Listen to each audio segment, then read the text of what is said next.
anyway. But, no, I have to tell you, I would have picked it out as a French accent, but...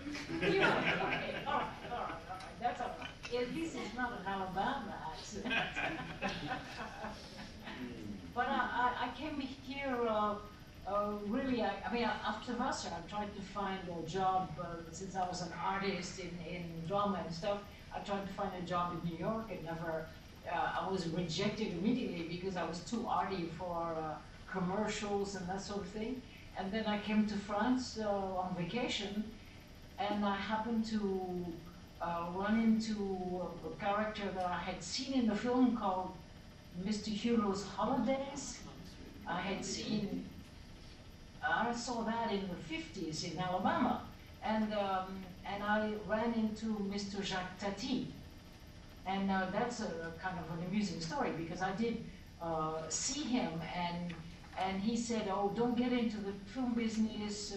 Go ahead and do your films on your own, and give English lessons and babysit and do your own film." And then as I was leaving him, he said, "By the way, since you're partly American, would you know Americans here in Paris? Because I'm looking for a group of tourists for my film." And I had the gall, which is something you have to seize the opportunity. I said, "I know lots of Americans." Of course, I left there and I thought, oh my gosh, yeah, I know lots of Americans in America or tourists. Where do you find Americans in Paris who live here, live there, and to be in a film? And at the time there was NATO still in Paris, so I went to a PX, something you could never do today, and I walked by the military police, and I said, "Oh, I come from Alabama, and I'm I said, "Where can I meet some officers' wives?" And I was told, "Go upstairs, there's a club there," and there was a cake baking contest. So of course I came back 2 days later for the cake baking contest and said that I represented the film production and we were looking for extras. And I found a dozen ladies, and then called Mr. Tati and said, "I have 12 American ladies in the PX on Friday."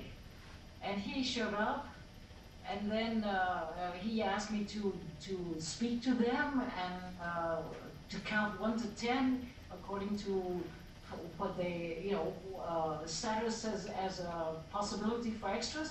And I would say, "Oh, get that one to laugh because she's got buck teeth," or something like that. And then he'd say, "Okay, 10. And anyway, after doing that, he said, "Come to my office and I'll pay you for this and you can work on my film." So that's how I started, and I didn't come back to the States because I did a career of 18 years with Jacques Tati. It's his assistant and casting director, etc., etc. So, but the main thing is to have the goal to say, to take the opportunity to jump into it and say, "Yeah, I know lots of Americans," which of course was totally, in no way did I know anybody in Paris. So I think for the young ones coming out of college, you just have to, jump into it. And don't sell yourself short. Yeah. Sarah, you're an American in Toronto. How's that? Well, I was thinking about, I had a degree from Vassar, which some people in Canada know what the school is and some don't. I have a graduate degree from Harvard, and yet when it was time to try to go to Canada, I had 9 months of paperwork and bureaucracy before they would let me in the country, and I had a sponsor. So it is not as easy as we all would like to think. So that's something, actually I would be interested to hear from Justin how you were able to come from Toronto or from Brampton and now work in this country. But what I would like to say, I hired a lot of people and I know a lot of really good bosses. And one of the things that is an advantage on your resumes is that you have been brave enough to try something very different. You're not in your own country. You're you're trying something that would scare many people. You've left your countries, you've come to a school outside of New York City, a smaller place, and you probably are bilingual. And all those things on a resume will look very good. You will look brave, and you will look inquisitive. And as an employee, that's a very positive thing. I'm just going to see if, before I continue this conversation, any burning questions from the audience at this point? Anything you want to jump in with any of our participants? Yes, please. Hi. I'm actually a bit curious about your life at Vassar and how that's helped you after you graduated, because we're kind of talking about graduation, what happens after, but I'm wondering if there's one experience at Vassar that taught you something that you use for the rest of your life. So I kind of had. Honestly, I think that's a good point, building off of all the other stuff that we've heard on this topic, because I'm a Canadian citizen. I don't have a green card. I don't have a U.S. citizenship, and the one thing that I felt that sort of helped me in the past couple of years in obtaining a work visa was my degree in biochemistry.